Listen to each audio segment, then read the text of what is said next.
그런데 이런 발전이 이렇게 아주 희망적이고 긍정적인 효과만 또 있었던 건 아니에요. 전쟁이 있으나?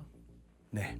세균을 이해했잖아요. 아. 이거를 이용해서 악용하는구나. 악용해서 무기로 쓴다고? 무기 개발에 에휴. 들어간 거예요. 너무 무서워요. 왜 그러냐 진짜. 실제로 그 1, 2차 세계대전은요. 거의 신무기의 실험장이 되다시피 했거든요. 이때 탄저균을 활용한 무기가 개발됐어요. 어쨌든 이 세균 무기 이런 걸 만들다가 뭐 사고 날 수도 있지 않나요? 네, 사건이 하나 큰 게 있었죠. 생물학 무기 실험을 한 나라가 있는데요. 바로 영국입니다. 또 영국이에요? 영국은 진짜 대단한 나라예요. 왜 하필 탄저균이었어요 그러면? 가장 큰 이유는요. 포자가 있기 때문이에요. 탄저균은 막대 모양의 잎사인데 극한 상황에서는 동그란 포자 모양으로 변하죠. 포자 모양으로 변한 탄저균은 사람이나 동물의 몸속에 더 깊숙이 침투할 수 있게 되고요. 그리고 숙조가 죽으면 다시 흙으로 돌아가 생명을 유지합니다.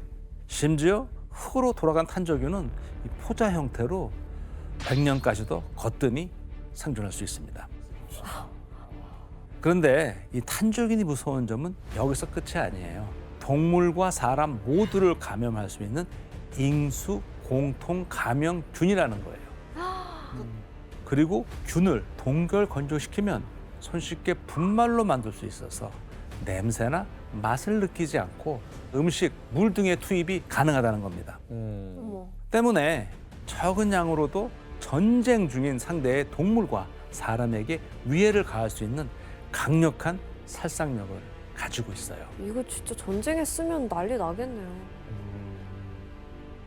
그래서 그 2차 세계대전 이후에 이제 인류가 알았어요. 이거 너무너무 위험하다. 아군 적군을 가리는 그런 무기가 맞아요. 아니잖아요. 인류를 위협하는 거. 그렇죠. 그래서 1972년에요.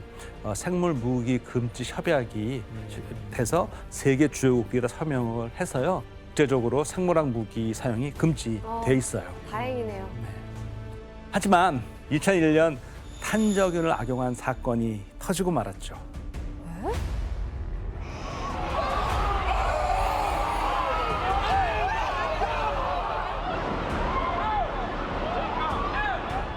9월 18일이죠. 9.11 대로 일주일 후에 5통의 편지가 발송이 됐어요. 그로부터 3주 후 10월 9일에 2통의 편지가 추가로 이제 국회의원들한테 보내진 거예요. 협박이냐 협박?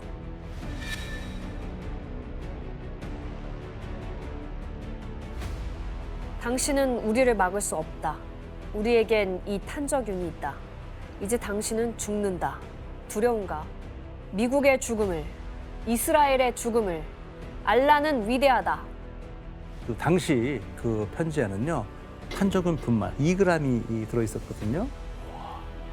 편지 안에 들어있었던 거야? 이걸 쉽게 구할 수가 있는 거야? 양은 적지만 피해는 심각했죠. And 29 staffers for Senator Tom Daschle's office have tested positive for exposure to 단체로? anthrax. 결국 22명이 탄저병에 걸렸고요. 그중에 5명은 돌아가셨고 나머지는 회복을 했습니다. 저 편지 누가 보낸 거야? 유력한 용의자로 지목된 사람은 미국 육군연구소의 미생물학자였는데요. 기소를 앞두고 스스로 목숨을 끊었어요. 그래서 이제 이 사건은 영원한 미제로 남게 되었습니다. 탄저균 테러네요. 이처럼 세균을 범죄나 테러에 악용할 위험성은 여전히 남아 있습니다. 현재 이 탄저균뿐만 아니라 천연두, 패스트, 야토병 등 세균과 바이러스를 무기화한 생물 무기가 수십 종에 달하기 때문입니다. 극소량으로도 치명적인 피해를 줄 수 있는 생물 무기가 인류의 큰 위협이 되고 있다는 거죠. 플라스틱 산업의 규모가 커져가던 상황에서 플라스틱은 한 거대한 사건을 계기로 또 한 번 엄청난 발전을 이루게 되는데요.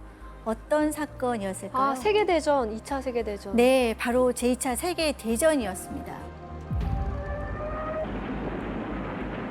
바로 전쟁을 치르기 위해선 철, 금속, 유리, 나무 등의 천연 자원이 필요했습니다. 이때 전쟁이 계속되며 공급이 어려워지자 플라스틱을 이용해 새로운 제품 개발에 박차를 가했는데 과연 제2차 세계대전에서 어떤 플라스틱 제품이 선보였는지 사진을 보겠습니다. 헬멧 아니야, 헬멧? 일단 옷, 뭐 신발, 군모도 장 무기들에 많이 쓰였을 거예요. 무기들도 많이 쓰. 머리부터 발끝까지. 네, 다 플라스틱이죠. 네. 이렇게 미군의 머리부터 발끝까지 플라스틱이 사용되게 되었습니다. 그런데 일본과 태평양 전쟁을 벌이던 중 전력의 필수적인 한 천연 자원이 부족해진 겁니다. 뭐지? 바로 고무였습니다. 미국에선 군용 자동차, 군용 보트 등에 필요한 타이어 재료 수급이 힘들어지게 타이어. 된 겁니다. 이에 당시 미국의 프랭클린 루즈벨트 대통령은 고무 비상사태를 선포했고요. We have set this period aside to get the old rubber in.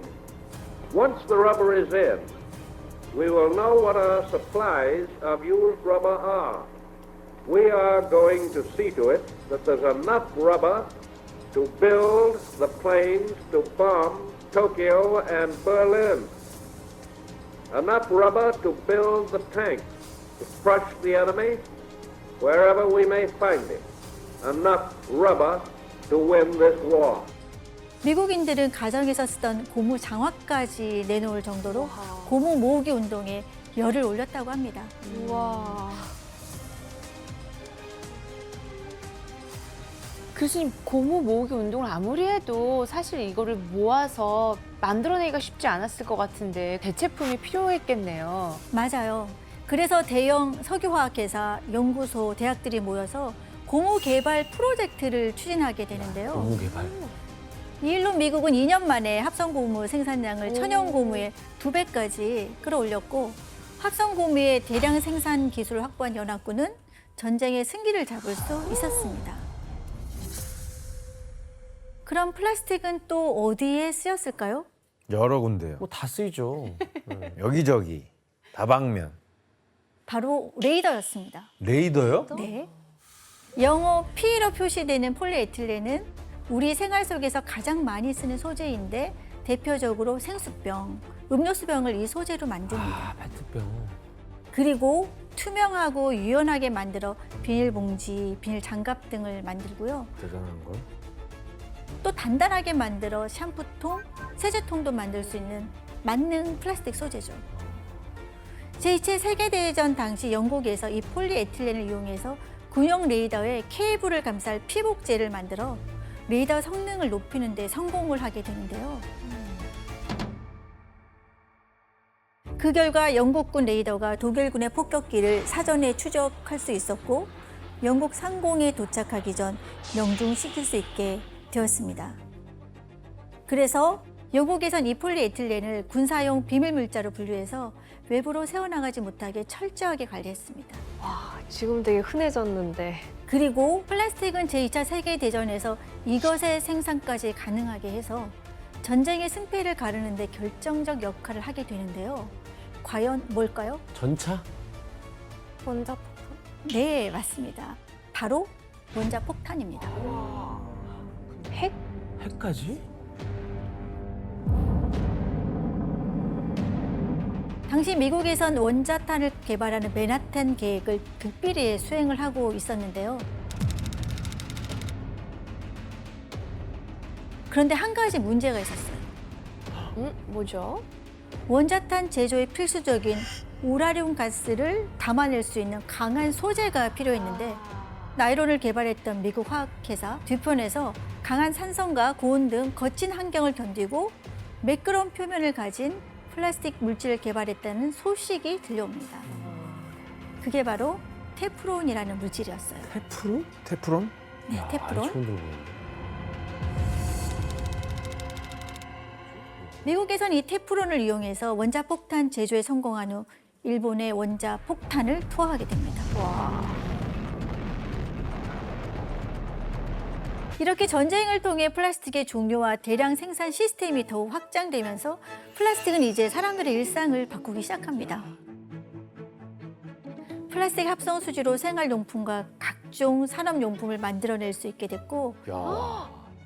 심지어 화학 반응을 통해 테이프, 화장품, 의약품, 비료, 농약 등까지 뭐든 만들어내는 만능 물질로 시장을 장악해 나가기 시작했습니다. 진짜 일상이 바뀌었네.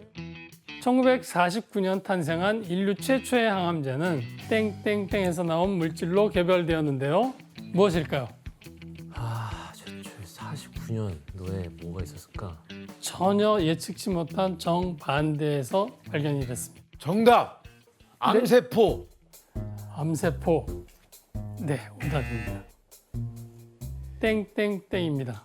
세 글자군요. 네. 세 글자. 정답. 네, 혜성 씨. 세 글자라고 하셨으니까 네. 독극물. 아깝습니다. 독은 맞았는데 D가 틀렸습니다. 도구로 시작되는 말이. 힌트를 드리겠습니다. 전쟁 때 사용했습니다. 정답! 지원 씨. 독가스? 네, 정답입니다. 아, 가스구나. 네. 인류 최초의 항암제는 바로 독가스에서 나온 물질로 개발되었습니다. 가스.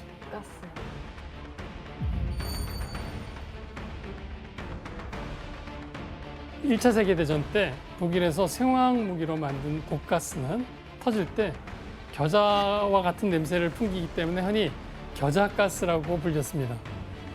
와, 생화학 무기였구나. 1차 세계대전 당시엔 독일군이 투한 겨자가스 공격에 무려 5천여 명의 프랑스군이 한꺼번에 사망할 정도로 그 피해가 심각했습니다. 왜 저렇게 된 거지? 피부가 다 썩은 것 같아. 아이고. 이 가스는 피부에 닿으면 화학적 화상을 입혀서 심각한 고름과 물집이 생깁니다. 세상에. 그리고 심한 경우 실명을 하고 결국 목숨까지 잃게 되는데요. 치명적인 가스입니다. 그래서 1925년 겨자가스 사용을 금지하는 제네바 의정서가 체결되기도 했습니다. 그런데 1940년대에 미국에서 이 겨자가스의 살상력을 분석하던 중 특이한 성질을 발견합니다. 이거 뭐예요? 이 가스로 인해 사망한 사람을 부검한 결과 백혈구 수가 크게 감소했다는 걸 알게 되었습니다. 어떻게 거기서 나오는 물질이? 이 사실을 발견하고 이걸 백혈병 환자에게 써보면 어떨까 하고 생각을 하게 되는데요. 왜냐하면 백혈병 환자의 대표적 증상이 미성숙 백혈구가 급격히 증가하는 것입니다. 진짜 이거 발상의 전환이네. 맞습니다. 그래서 백혈구 수치를 감소하게 하는 게 중요했거든요. 그래서 진짜 이 겨자가스를 녹여서 주사기로 백혈병 환자의 몸에 찔러보게 됩니다. 그 결과가 어땠을까요? 되게 아프겠는데? 막 타들어가는 느낌일 것 같은데요? 기적처럼 증상이 완화됐습니다. 와. 그걸 어떻게 그걸 그럼 백혈병이 치료되는 거예요? 맞습니다. 진짜 대단하다. 이 겨자가스는 백혈병뿐만 아니라 혈액암의 일종의 림프종에도 효과를 보였는데 그 결과를 사진으로 한번 볼까요?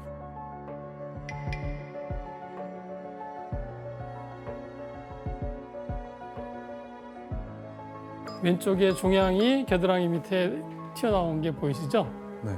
그리고 겨자가스 처치 후 8일 만에 목과 턱, 흉곽에서 종양 덩어리가 완전히 사라지게 됩니다. 어떻게 저렇게 되지? 와. 눈을 번뜩이고 있는데요 이제? 네.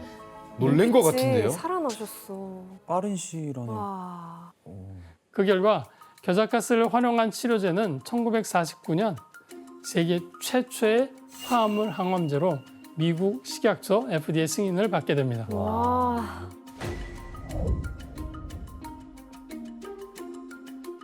진짜 사람을 죽이는 독가스로 사람을 살리는 항암제를 개발하게 된 거네요. 네, 맞습니다. 그럼 이종원 선생님, 그럼 이제 백혈병은 이제 완전히 치료가 가능한 겁니까? 맞아요. 아직도 백혈병을 불치병이라고 알고 계시는 분들이 계신데요. 이제는 백혈병은 치료가 가능합니다. 심지어는 입원도 안 하고 외래에서 알약 하나로 치료가 가능한 백혈병도 있고요. 급성 백혈병의 경우에는 예후가 좋으면 완치율이 굉장히 높게 나오기도 합니다. 진짜 기적 같은 일이다. 진짜. 가능해요.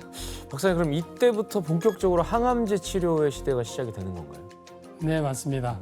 겨자가스 항암제를 시작으로 화학 항암제라 불리는 다양한 항암제들이 개발되기 시작했습니다. 1단계 화학항암제는 세포 분열을 억제하는 독성 물질을 주입해 암세포를 공격하는 것입니다. 근데 단점은 멀쩡한 정상세포도 공격한다는 것입니다. 그냥 다 공격하는구나 저는. 예, 다 공격하는 거죠. 쉽게 말해서 암세포를 독한 성분으로 죽이고자 몸 안에 락스를 들이부었다고 생각해 보십시오. 아하 위험하네요.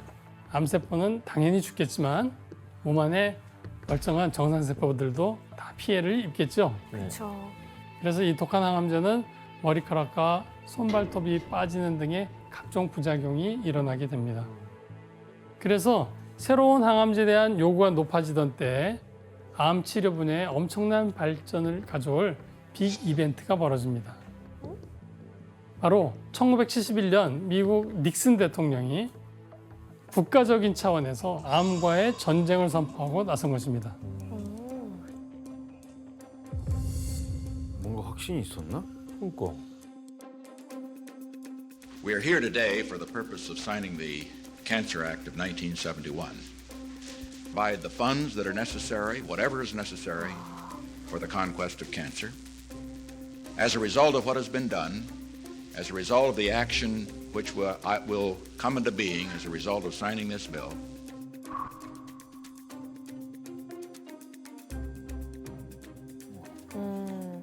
뭔가 기대감이 있는 뭔가 발언 같은데. 지원을 아끼지 않는 느낌인데. 네, 당시 닉슨 대통령은 암이 앞으로 5년 이내에, 즉 미국 건국 200주년이 되는 1976년까지 완치될 것이라고 확신을 한 것입니다. 뭐가 있지 않는 이상도 저렇게 확신하게 얘기하지.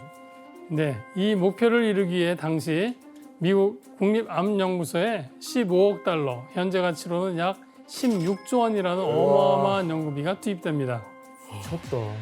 또 민간 기업과 자선단체도 암과의 전쟁에 수십억 달러를 쏟아부으면서 국가 차원에서 암 치료 연구에 사활을 걸기 시작했습니다.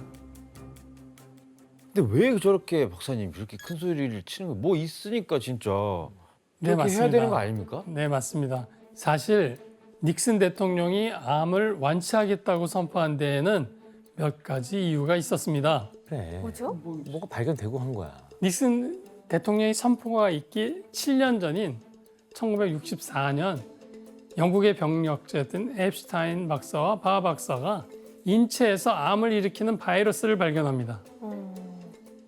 이후 미국은 암의 원인이 바이러스 때문이다. 아이, 이제 알았으니 백신만 만들면 된다 바이러스를 이거야? 죽이는 백신만 만들면 암을 정복할 수 있는 그 확신이 5년이라는 자신감을 준 것입니다. 그래. 게다가 미국이 당시 의기양양했던 이유가 또 하나 있었는데요. 왜죠? 그것은 바로 1969년 아폴로 계획을 세워 인간을 달에 보냈다가 다시 무사 귀환시키는 상상하기 힘든 대업을 성공했기 때문입니다. 미국은 암과 같은 난치병에도 아폴로 계획과 같이 정부 주도의 집중 투자가 이루어진다면 암 치료에 대한 돌파구가 열릴 것이다 라고 굳게 믿었습니다. 그러네요. 우리가 우주도 정복했는데 암 하나 정복 못하겠어. 맞습니다. 그러네요. 그럼 닉슨 대통령의 계획은 성공했을까요? 신약 정도는 나오지 않았을까? 그래요. 됐겠죠. 16조를 쏟아부었는데. 처참히 실패하게 됩니다. 16조 진짜로? 증발했네. 돈 날렸네. 왜냐하면 바이러스에 발병되는 암이 전체 암의 5에서 10% 정도로 극히 일부에 속하기 때문입니다. 그러니까 백신을 만들어봤자 모든 암을 정복할 수는 없었던 것이었습니다. 우리 인류가 지금까지 밝힌 암 발생 원인은 바이러스 감염에 의해 발생하는 암, 그리고 발암 물질에 의해 발생하는 암, 이렇게 추려볼 수 있거든요. 그런데 담배를 피워도 꼭 폐암에 걸리는 건 아닌 것처럼 이것들이 무조건 암을 유발한다고 할 수는 없습니다. 아직도 우리는 정확히 어떻게 암이 발생하는지 설명하지 못하고 있습니다. 그래서 암세포만을 죽이는 아킬레스건을 찾지 못하고 있는 것입니다. 박사님, 미국의 투자는 별 성과가 없이 끝난 건가요? 혹시라도 뭔가 조금은 있지 않을까요? 네, 맞습니다. 당시 집중적으로 이루어졌던 연구는 새로운 항암제 개발에 단초를 제공하게 됩니다. 그 결과 1단계 항암제에서 업그레이드된 2단계 항암제가 개발이 되게 됩니다. 표적 항암제 들어보셨죠? 네. 암세포를 표적해서 정밀 타격하는 항암제입니다. 몸속을 돌아다니던 항암제가 정상세포는 놔두고 암세포에만 많이 발현되는 특정 단백질이나 특정 유전자 변화가 있는 암세포라는 타깃만을 찾아서 선택적으로 죽이는 표적 항암제를 개발하게 된 것입니다. 표적 항암제. 1단계 항암제가 물불 안 가리고 다 터뜨리는 핵폭탄 같은 거라면 2단계 항암제는 암세포만 정밀 조준 사격하는 스나이퍼와 같다고 볼 수 있습니다. 오. 이렇게 암세포를 포착하면 돌연변이 단백질 기능을 상실시켜서 성장을 억제하게 되는 원리입니다. 스나이퍼? 참 신기해. 별게 다 있네. 진짜. 맞습니다.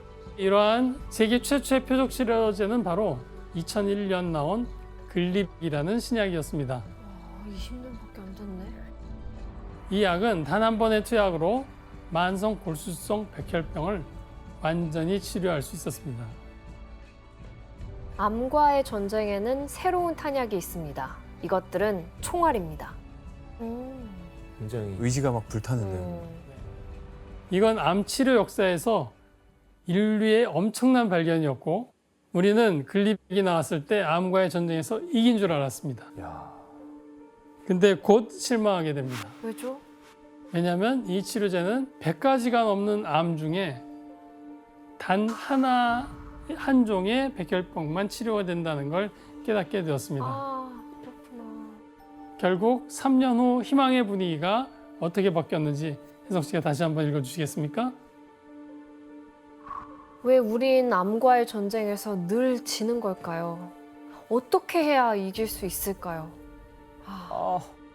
이렇게 암 정복은 실패로 돌아가게 되었습니다. 그런데 비록 암을 완치하지는 못하더라도 다양한 표적 치료제의 개발은 많은 암종에서 환자들이 생명을 연장하는 데 많은 도움을 주는 성과를 남기기도 했습니다. 이후 인류는 표적 항암제의 한계를 넘기 위해 또 다른 항암제를 개발하게 됩니다. 뭐죠? 3단계 항암제는 면역 항암제입니다. 우리 몸의 세포들 중 암세포를 공격할 수 있는 면역세포에 힘을 실어서 암세포를 죽일 수 있도록 돕는 항암제입니다. 쉽게 말하면 암세포와 싸우는 면역세포에 지원병을 투입하는 것입니다. 그런데 문제는 면역세포가 과도하게 활성화되면 몸 안에서 다른 합병증을 불러올 수도 있다는 단점이 있습니다. 그래서 인류는 현재 4단계 항암 치료제를 개발하기 위한 치열한 전투 중입니다. 그러나 아직까지 완벽하게 암을 완치할 수 있는 치료제는 찾지 못했습니다. 그 이유는 모든 생명체가 그러하듯 암세포 역시 진화하고 있기 때문입니다. 아우 지나가지. 인류가 이때까지 해온 전쟁 중에 가장 어려운 전쟁이 아닐까 싶어요. 맞습니다. 또한 암세포는 무한한 돌연변이 세포로 이루어져 있는 것도 치료를 어렵게 합니다. 아, 그러지 마. 와 독하네 완전히. 예를 들면 같은 유방암 환자더라도 A 환자의 돌연변이 세포와 B 환자의 돌연변이 세포가 서로 성질이 많이 다릅니다. 암 환자 한 명이 다 다른 형태의 돌연변이 세포를 가지고 있다고 보시면 됩니다. 그래서 현재까지도 발생 원인도 제대로 알 수 없고 치료법도 오리무중에 빠져 있는 것입니다. 그러지 마. 그러지 마. 보겔슈타인이라는 박사가 얘기한 건데 대부분의 암은 흡연과 같은 위험 요인보다는 운이 나빠서 걸리는 것이다. 암 유형의 3분의 2가 과학자들도 예측하기 어려운 운과 관련이 있다. 아니 가장 유명한 의과대학에서 그런 말을 했다고요? 네, 맞습니다. 무슨 고대 그리스 때 발표한 것도 아니고 무슨 뭐야, 2015년에 필요 없다는 그런 얘긴가? 보겐슈타인 박사가 총 31개의 암세포를 분석한 결과 9개 유전자만 생활 습관에 영향을 받았고 나머지 22개는 그냥 세포의 오류에 의해 탄생한 거였습니다. 근데 그 정도면은 진짜 어이없다. 습관이 중요하다는 얘긴데? 네, 그래. 운도 만들 수 있는 거예요. 만들어갈 수 맞습니다. 있어요. 세계적 암 권위자도 암의 원인에 대해 배드럭이라고 말할 정도로 아직 미지의 세계입니다. 그럼 이 뭐 예방 할 것까지도 있나요? 그럼 이거 어떻게 해야 돼? 박사님 저희는 어떻게 대비를 해야 되나요? 맞아요. 그냥 네. 운에 맡길 순 없잖아요. 네, 좋은 질문이십니다. 암이 공포의 대상인 이유는 소리 없이 찾아오고 또 온몸에 퍼질 동안 알아차리기가 쉽지 않다는 병이라는 것입니다. 우리는 암에 걸려도 바로 알 수가 없습니다. 암 덩어리가 1cm만해지려면 적어도 10년에서 20년 가까이 자라야 합니다. 그래서 발견이 됐을 때 이미 뭐 4기, 말기 이런 경우가 있는 거군요. 네, 우리가 모르는 사이 암은 제거만으로 충분히 치료할 수 있는 질병에서 치명적인 전신질환으로 번지게 되는 것입니다. 진짜 건강검진 그 조기 발견하는 게 진짜 중요하네요. 검진밖에 없는 것 같아요. 너무 중요하죠. 초기에 발견이라도 초기 해야지. 발견해야 돼. 그리고 비만을 조심해야 됩니다. 비만은 다양한 종류의 악성 종양의 위험도와 높은 상관관계를 보이고 있습니다. 그 이유는 암세포의 에너지원이 지방산이기 때문입니다. 그래, 다이어트 해야 됩니다. 결국 뚱뚱하면 암에 걸릴 확률이 더 높다는 얘기가 됩니다. 그래서 앞으로는 암 치료 연구가 암 환자의 지방을 없애는 비만 치료에 심혈을 기울일 것으로 예측됩니다. 근데 언젠가는 정복하지 않겠습니까? 계속 이렇게 언젠가. 과학 맞아요. 발전하면. 네, 이렇게 고대부터 현대까지 인류는 긴 역사 속에서 암과의 전쟁을 치르고 있지만 여전히 정복하지는 못했습니다. 하지만 이렇게 인류는 암을 정복하기 위해 다양한 항암제를 개발해왔고 또 암 치료 분야에 큰 발전을 가져오게 됐습니다. 최초의 항암제가 우연한 계기로 개발된 것처럼 인류가 지금까지 해온 연구들을 바탕으로 암을 완치할 수 있는 날이 갑자기 반드시 찾아올 거라고 믿습니다. 자, 이건 소련이 비밀리에 쿠바에 건설하고 있던 그 미사일 기지의 모습인데요. 이 미사일 기지에는 핵탄두 장착이 가능한 미사일의 발사대까지 있었습니다. 그런데 이 상황을 미국의 정찰기가 포착하게 되는데요. 미국의 반응이 어땠을까요? 완전 경악하죠. 이거 바로 미국 바로 밑에다가 핵전쟁 일어날 수 있다는 거잖아요. 예, 맞습니다. 당시 미국이 느꼈을 위협은 지도를 보면 쉽게 이해할 수 있는데요. 한번 지도를 볼까요? 지도를 보면 쿠바에 있는 소련의 미사일 기지가 미국 영토와 얼마나 가까웠는지 와. 느껴지죠. 플로리다 진짜 아까워. 예, 쿠바와 미국과의 거리가 약 150km였기 때문에 와. 핵탄두를 발사하면 단 8분 만에 워싱턴을 공격할 수 있을 정도로 딱 붙어 있는 것이죠. 8분 만에. 의도가 너무 이상하잖아요. 쿠바에다 미사일 기지를 왜 줘?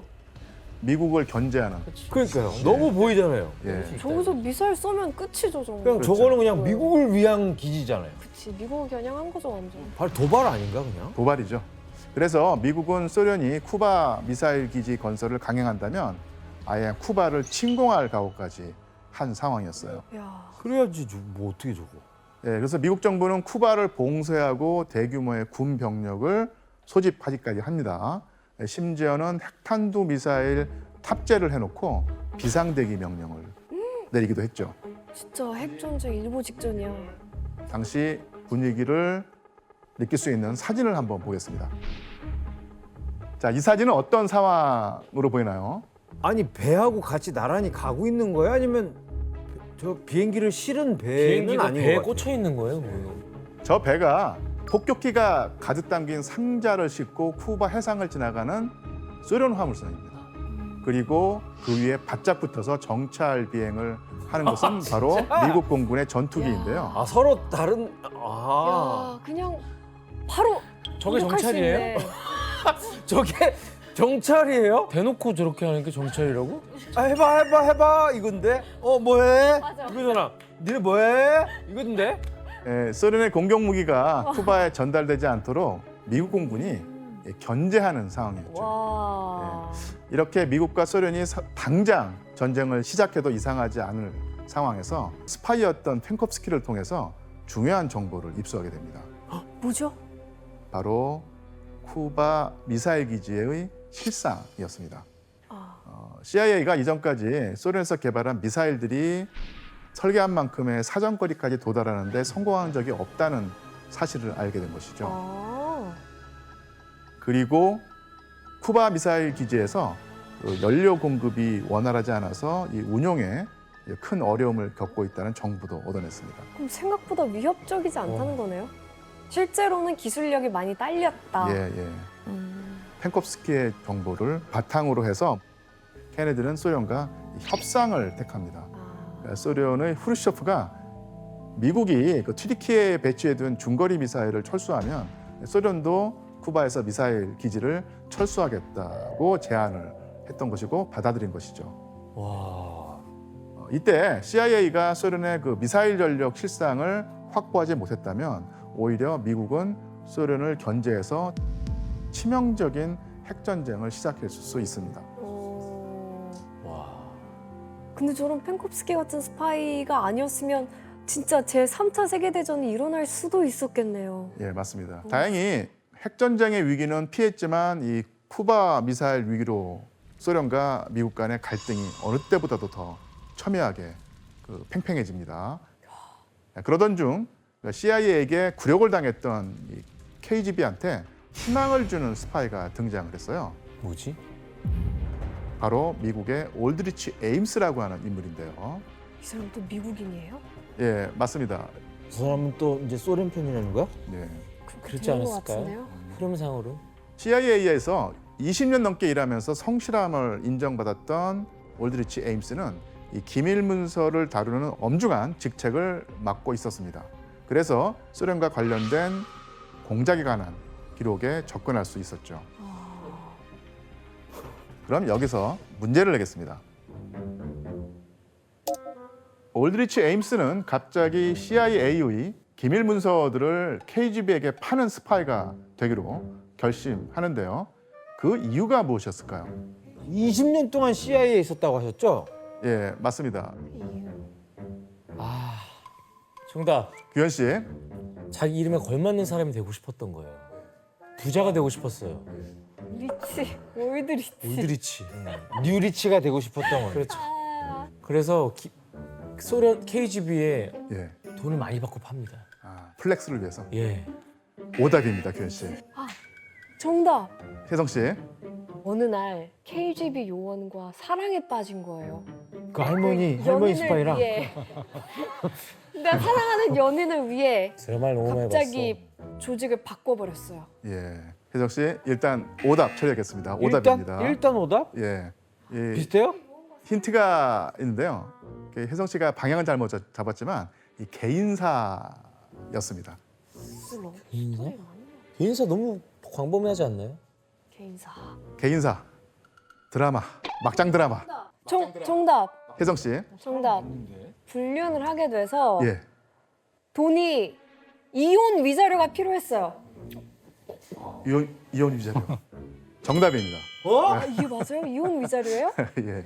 에임스는 불륜을 저지른 다음에 새 연인과 결혼하려고 했었는데요. 그러려면 그전 부인에게 우리나라 돈으로 약 3,500만 원의 위자료를 지급해야 했어요. 우리나라 돈 3,500만 원이 없어서 나라를 팔았다고요? 이게 진짜 맞아? 말도 안 돼. 그래서 돈을 받고 KGB에게 그 기밀 문서를 팔아넘기기로 한 것입니다. 그렇다면 에임스는 이 기밀 문서들을 어떻게 전달했을까요? 사탕이에요. 땡입니다. 사진을 볼까요? 우체통을 보면 에임스가 KGB 요원을 만날 때 남긴 어떤 비밀 암호가 있는데요. 우체통을 보면 있다고요? 예, 우체통을 눈여겨보시기 바랍니다. 뭔가 뭐 부자연스럽게 눈에 띄지 않습니까? 부자연스러운 거요? 예. 저 우체통 위치 너무 생뚱맞아요. 뒤에 나무가 막 잘려 있는데? 그거는 진짜 그냥 아닌 것 가지치기 같아요. 한 거예요. 뭔데요? 저 하얀색 무슨 이렇게 분칠 같은 거요? 위에? 어디 스크래치가 있어? 저 독수리 위에. 저거는 에이 저 정도는 뭐. 저걸로? 지원 씨, 정답입니다. 저거예요, 진짜? 예. 설마 그 했는데. 에임스는 KGB 요원과 이 만남이 필요할 때마다 사진처럼 우체통에 하얀 분필로 표시를 남겨놓은 거예요. 와, 지원 씨 진짜 똑똑하네요. 정말 스파이의 자질이 아주 다분하네요. 교수님 그러면 이 에임스는 KGB에 어떤 정보를 주로 넘겼어요? 예, 에임스는 주로 소련 내부에 있는 이중 스파이 명단을 이렇게 KGB에게 넘겼죠. 에임스가 넘긴 인물들 가운데는 엄청난 거물도 있었는데요. 바로 그 드미트리 폴리아코프라고 하는 인물인데 군 정보 총국 간부여서 소련의 고급 기밀에 접근할 수 있었거든요. 그래서 폴리아코프는 소련의 군사 기밀을 여러 가지로 빼돌렸는데 특히 CIA에게 아주 큰 도움이 되었죠. 에임스가 고급 주택이랑 고급 차를 사는 걸 보고 CIA에서도 의심스럽다 이랬거든요. 의심할 수밖에 없겠네요. 저 갑자기 고급스러워. 우리가 주는 월급이 딱 알고 있는데. 그래서 결국에는 CIA는 에임스를 감시한 그새 KGB 요원이랑 만나는 그런 현장을 목격하고 에임스는 정신형을 선고받았습니다. 아유, 결국 불륜에 빠져서 정신 못 차리다가 잡혔네요. 이렇게 KGB와 CIA의 스파이들은 서로 쫓고 쫓기면서 서로 정보를 캐내는 데 혈안이 되어 있었는데요. 그래서 KGB와 CIA는 뛰어난 스파이를 육성하고 상대 진영에 단 한 명이라도 더 많이 스파이를 심기 위해서 엄청난 자본, 노력을 쏟아부었습니다. 특히 KGB는 전 세계 곳곳에 거미들처럼 뻗쳐 있어서 한창 전성기였던 1980년대에는 스파이를 포함한 KGB 소속 인원이 무려 48만 명에 달했을 것으로 추정될 정도라고 합니다. 진짜 대박이다. 그럼 교수님 그 KGB가 막 영화에서는 막 희귀한 막 무기들도 갖고 다니잖아요. 그렇죠. 실제로도 그 스파이들이 그런 무기들을 쓰나요? 예, KGB 스파이들이 CIA 스파이들보다 더 뛰어났던 분야가 바로 독특한 무기를 사용해서 은밀히 암살 작전을 펼치는 그런 부분이었어요. 어쌔신이네. 예, KGB 스파이들이 사용했던 암살 기구들은 몇 가지 지금 전해지고 있습니다. 한번 볼까요? 무시무시하겠는데. 특이하잖아. 자, 장갑에 총이 부착되어 있는 것인데요. 손가락의 움직임으로 아주 작은 총알을 발사할 수 있었다고 합니다. 손에서 총이 나가는 거네. 야, 자, 이건 펜처럼 생긴 총인데 펜촉 대신에 총알이 발사되는 것이었어요. 와. 또 다른 사진을 한번 볼까요? 뭐야? 립스틱 아니에요? 립스틱 안에 총을 넣었어? 예, 이것은 4.5mm 립스틱 케이스 안에 실탄이 딱 한 발 장전되는 총이었어요. 예, 주로 KGB의 여성 스파이들이 적을 유혹한 뒤에 제거하는 데 사용했다는 설이 있습니다. 그 립밤 발라준 척하면서 하나 보다. 앞으로 립밤 꺼내는 사람들 조심해야겠네. 근데 실수로 자기가 바르다가 가버리면 어떡하냐. 와. 이렇게 유장한 총들은 공공장소에서 무기를 몰래 숨기는데 아주 효과적인 수단이었죠. 기발하다. 박상무 기자님, 또 KGB가 사용했던 무기들 중에 독특했던 총이 좀 있나요? 네, 그 사망자의 사인을 밝히기 어려웠던 총이 있었는데요. 사진을 먼저 보시죠. 뭐야? 네, 사진을 보면은 총구 앞에 작은 원통이 달린 가스총이거든요. 총산가스? 방아쇠를 당기면 그 앞에 있는 작은 유리관이 깨져서 청산가리 가스가 퍼지는 그런 원리로 만들어졌다고 해요. 청산가리 같은 경우에는 아주 빠르게 가스가 사라지기 때문에 부검할 때쯤 되면은 그 흔적이 하나도 남지 않는다고 합니다.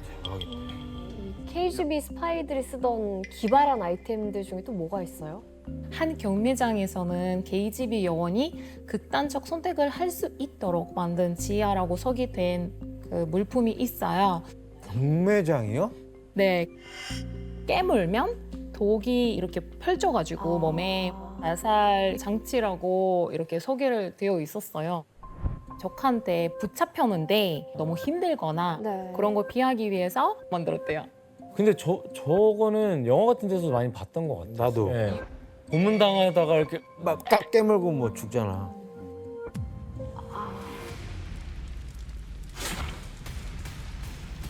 자, 그렇다면 로마 카톨릭 연합군의 무기전을 이끈 인물은 누구일지. 바로 보헤미아의 공작이었던 알브레히트 폰 발렌슈타인. 발렌슈타인은 군 지휘관으로서는 탁월한 인물이었던 것 같아요. 발렌슈타인.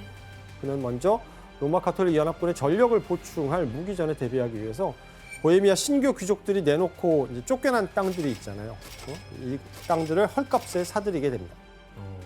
여기서 문제를 내드리겠습니다. 발렌슈타인이 보헤미아 땅을 대거로 사들인 이유가 무엇일까요? 모르겠습니다. 오늘 왜 전투 의자 왔네요?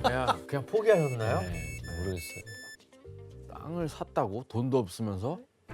지금 돈도 없는데라고 말씀하셨죠? 네. 정답. 네, 규현 씨. 저기서 이제 뭐 짜내야죠. 세금을 걷어들이거나 헌금을 걷어들여서 자금 확보를 위해. 규현 씨 정답입니다. 예. 발렌슈타인이 이렇게 땅을 헐값에 사들인 이유는 땅을 사면 거기 뭐가 따라올까요? 그 땅에 거주하는 자원 뭐 그쵸? 사람들, 주민들이죠. 세금. 결국 세금을 걷어들일 세수원이 확보된다라는 바로 그 세수를 갖고 뭘 준비했느냐? 무기전을 준비했던 것입니다. 발렌슈타인은 이곳에서 군세라는 이름으로 세금을 걷어서 군수 공장을 세워서 이걸 굴리기 시작합니다. 이렇게 세운 군수 공장에서 전쟁에 필요한 무기, 화약, 탄약과 같은 이제 군수품을 제작했던 것입니다. 요즘 역사가들이 뭐라고 평가하냐면 군산 복합제 효시가 바로 이 발렌슈타인 아니었냐 이런 얘기를 많이 합니다. 이렇게 무기 보급에 만반의 준비를 갖춘 로마 가톨릭 연합군을 상대로 덴마크군은 과연 잘 싸울 수 있었을까요? 못했겠죠. 어려웠어요. 덴마크군은 거의 4년 동안 전쟁을 치렀는데 로마 가톨릭 측의 연합군의 체계적인 이 무기 보급에 당해내지 못하고 결국 패배하게 됩니다. 결국 이 무기전은 로마 가톨릭의 승리로 일단락되게 됩니다. 와. 그러면 교수님 어떻게 보면은 이게 지금 로마 가톨릭 연합군을 지금 연승하고 있는 거잖아요. 네, 맞습니다. 그런데 이때 로마 가톨릭 연합군에 대항해서 30년 전쟁에 뛰어든 한 나라가 등장하게 됩니다. 센 나라가 딱 들어오고 영국이. 센 나라입니다. 덴마크의 뒤를 이은 발트해의 또 다른 강자. 발트해? 바로 스웨덴입니다. 스웨덴. 이때 스웨덴 군을 이끌던 인물이 있었는데 당시 36살이었던 스웨덴의 젊은 국왕 구스타브 2세입니다. 기자님 이분 뭐 어떤 분이에요? 이 북방의 사자왕이라는 별명이 있습니다. 사자왕? 그러니까 그렇게 불릴 정도로 용맹하고 그다음에 뛰어난 전술 전략가인데 왕인데도 전쟁에 나가서 가장 앞에 섰어요. 이 구스타프 2세가 왕이 되었을 때 비로소 스웨덴이 강국의 반열에 오릅니다. 그래서 스웨덴의 왕 구스타프 2세는 신교 연합군을 결성해서 1630년 이 전쟁에 과감하게 뛰어들게 됩니다. 이제 좀 구스타프 2세의 등장으로 신교 연합군이 조금 형체를 갖출 것 같은 느낌이 들어요. 네, 맞습니다. 자, 스웨덴을 필두로 뭉치게 된 신교 연합군과 로마 가톨릭 연합군의 전력이 어느 정도 차이가 있었는지 한번 확인해 보겠습니다. 가톨릭 연합군 왜 이렇게 늘었어? 그러게요. 늘었네요. 자, 당시 로마 가톨릭 연합군은 어느 때보다 많은 병력인 14만여 명, 내지는 많게는 15만 명으로 전쟁에 나섰습니다. 근데 그에 비해서 신교 연합군은 스웨덴군이 주축이었고 로마 가톨릭 연합군에 비해서 뭐 한 절반 정도, 뭐 3분의 1 정도 규모의 병력에 그치고 있었습니다. 근데 초반보다 아예 기세가 역전됐네요. 처음에는 신교 연합군이 훨씬 많았는데. 예, 스웨덴이 자신하기에는 좀 병력 차이가 좀 난다라고도 볼 수 있는데 구스타브 2세는 적은 병력을 갖고 효과를 증폭시킬 수 있는 방법을 갖고 있었어요. 어떻게? 일당백? 바로 무기를 자기들에 맞게 개량했던 것입니다. 스웨덴은 무기전에서 가장 중요한 건 바로 이 기동성이라고 판단했고요. 그래서 전쟁에서 빠른 공격은 기본이고 긴 원정길에서도 지치지 않기 위해서 무기를 가볍게 만드는 게 중요하다고 보았습니다. 그렇죠. 자, 그렇다면 과거에 어떤 무기를 들고 전쟁에 뛰어들었는지 영상으로 확인해 보겠습니다. 암살 무기들 아니야? 바로 머스킷이라고 하는 총입니다. 머스킷 총? 화약을 먼저 넣고 총알을 떨어뜨린 다음에 막대기로 다시 눌러서 저러다 총 맞겠어. 언제 장전해? 미스터 산샤인에도 나오잖아요. 아, 그래요? 심지에 불을 붙여서 발사시키는 총입니다.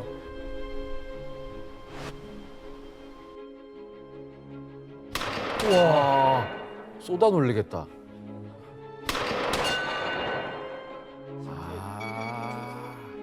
무섭다, 총이. 네. 총 길이만 한 1m 80, 180cm고요. 아, 180cm요? 진짜 길다. 이렇다 보니까 무게가 7kg 내지 10kg에 달할 정도로 무거워서 그냥 들고는 사실 쉽게 사용하지 못하는, 받침대에 지지해서 써야 되는 그러한 불편함이 있었던 총이었습니다. 소형 대포네요. 하지만 구스타프 2세는 이 머스킷을 개량해서 이동성을 높이게 됩니다. 즉, 총 길이를 118cm 정도로 줄이고 무게는 한 5에서 6kg 정도 사이로 축소시켜서 총기의 60 내지 70%를 이 가벼워진 머스킷, 신형 개량 머스킷으로 바꾸어 버립니다. 전투력이 세졌겠어요. 그리고 이때 스웨덴의 구스타프 2세에 의해서 개량된 또 다른 전쟁 무기가 있는데 어떤 무기인지 그림을 보겠습니다. 와, 개량을 거듭하네. 대포다. 바로 대포입니다. 당시 대포는 이제 철제로 만들어서 무게가 1,800kg, 2,000kg, 1.8톤, 2톤에 달할 정도로 엄청나게 이제 무거웠는데 구스타프 2세는 기존 대포의 한 10분의 1 정도, 250kg 가량의 레멘츠 스티케라고 하는 대포를 만들어냅니다. 우와, 이건 기술의 발전이 중요한 역할을 했네요. 이 게다가 대포 아래에 있는 저 동그란 소똥 같은 거 보이세요? 네. 저게 이제 포탄입니다. 레멘츠 스티케에 들어가는 포탄의 무게는 약 2kg에서 4kg 정도의 소형 포탄을 사용했습니다. 그러면은 막 바쁠 땐 손으로 던져도 되는 거예요? 4kg를 던지시려면 그래도 같이 어? 뒤에서 해봐요. 해보라고. 스웨덴의 구스타프 2세는 이렇게 가벼운 대포로 대신 사거리는 줄어드는 대신 빠르게 이동할 수 있는 작동점을 극대화시키는 전략을 구사했다고 볼 수 있습니다. 아, 경량화를 시켜서 그렇죠. 움직이기 쉽게 움직이기 만들었네요. 쉽게 만든 겁니다. 이승환 기자님, 네. 이 스웨덴의 대포에 또 특이한 점이 있어요? 네, 이전까지 대포는 이제 대포 사수들이 좀 감에 많이 의존했어요. 그래서 대포 사수들이 굉장히 중요했었거든요. 근데 이때부터는 대포를 발사하기 전에 앞에다 각도기를 꼽아요. 그래서 각도기를 꼽아서 거리에 따라서 정확한 포격을 날릴 수 있는 그런 도구들이 나오기 시작합니다. 이야, 과학적으로 한 거네요. 교수님, 그 스웨덴군이 개량한 이 신 무기가 전투에 어떤 도움이 됐어요? 스웨덴군의 이 신무기가 빛을 발한 전투가 하나 있는데요. 1631년에 스웨덴군을 필두로 한 신교 연합군하고 로마 카톨릭 연합군이 이제 제대로 한판 승부를 벌이게 됩니다. 바로 브라이텐펠트 전투입니다. 당시 로마 카톨릭 측의 병력이 약 3만 1,000명, 그다음에 대포가 약 27문 있었죠. 반대로 스웨덴을 이슈로 한 신교 군대는 병력이 약 4만 명, 대포는 약 66문입니다. 압도적이네요. 대포 숫자가 확연히 차이가 납니다. 가벼우니까 좀 많이 들어오네요. 그러네요. 그렇죠. 스웨덴군을 주축으로 한 신교 연합군은 이제 이동이 쉬운 가벼운 대포로 무장해서 전장까지 더 빠른 속도로 대포를 이제 가져올 수 있었던 것입니다. 그렇다면 이때 로마 카톨릭 연합군은 어떻게 전투를 치렀을까? 이제 로마 카톨릭 연합군은 30년 전쟁에서 늘 승리를 안겨준 전술을 채용하는데 그게 바로 스페인에서부터 유래한 테르시오라고 하는 대형입니다. 이렇게 하면 이제 긴 창병이 길을 터주는 역할을 하고 총병은 다가오는 적을 향해서 사격을 할 수 있는 이렇게 싸우는 방식이었는데 로마 카톨릭 연합군은 이 테르시오 대형을 무려 177개나 만들고 전투 태세를 갖추게 됩니다. 그래서 신교 연합군을 이끄는 구스타프 2세는 이 자신들 신무기로 로마 카톨릭 연합군 군대를 흐트러트릴 이제 전술을 생각해내는데 뭐였을까요? 대포죠. 그렇죠. 바로 대포를 활용했던 것입니다. 대포 속이 딱 좋게 모아놨네. 대충 쏴도 맞겠어요. 그래서 신규 연합군은 이동식 경량대표를 촘촘하게 배치해서 가톨릭 연합군이 만든 테러쇼의 대형 이거를 무너뜨리기 시작했습니다. 그리고 그렇게 흐트러진 대형을 향해서 이제 머스킷으로 집중 사격을 가하면서 연합군의 혼을 쏙 빼놓게 되는데요. 구스타프 2세 완전 구세군인데요. 근데 이세영 기자님, 이 브라이텐펠트 전투에서 승리를 안긴 전술도 있다면서요? 네, 이게 보통 이제 3열 집중 사격인데 이때 당시에는 보편적인 게 1열로 썼어요. 1열로 써서 쭉 쏘고 이제 빠지고 그랬었거든요. 그렇죠. 이제 스웨덴군은 이걸 바꿨죠. 같이 쏘네요. 예, 3열로 썼습니다. 이렇게 3열로 해서 이거를 순차적으로 쏘는 게 아니라 일제 사격을 하는 거예요. 그러니까 이렇게 일제 사격을 하면 효과가 훨씬 컸거든요. 그다음에 이것뿐만 아니라 이렇게 적 대열이 완전히 와해됐다 하면 이때 누가 출동하느냐? 기병이 출동합니다. 기병이 이제 칼을 뽑아들고 마무리 확인 사살 들어가는 거. 한마디로 동시에 총 공격하는 이런 시스템이 이제 완성됐는데 이때 30년 전쟁에서 이 스웨덴의 전술이 근대전의 시작이다 이렇게 보는 시각도 있습니다. 그렇다면 이 신무기의 무서운 위력을 보여준 브라이텐펠트 전투에서 사상자는 어떻게 기록되었을지 다시 한번 전력표를 보시겠습니다. 근데 어마어마한 사상력을 내는 전술이에요. 사상자 수가 추가됐는데요. 무기와 전술의 차이가 얼마나 큰지를 실감할 수 있는데 3배 이상. 거의 3배 가까이 벌어진 모습입니다. 게다가 사상자 중에 약 80%는 사망하거나 중상을 당한 것으로 알려져 있습니다. 결국 신무기 도입이 더 많은 파괴력과 살상력을 가능하게 했다라고도 볼 수 있고요. 현대전의 근간이 된 무기전이 바로 이 시기 30년 전쟁 때 일어나서 세계 대전급의 피해를 낳는데 일조했다라고 볼 수 있습니다. 무기전이 되면서 전쟁이 더 참혹해진 거네요. 그렇죠. 결국 신무기로 협공한 이 신규연합군의 대승리로 이 전투가 끝이 나게 됩니다.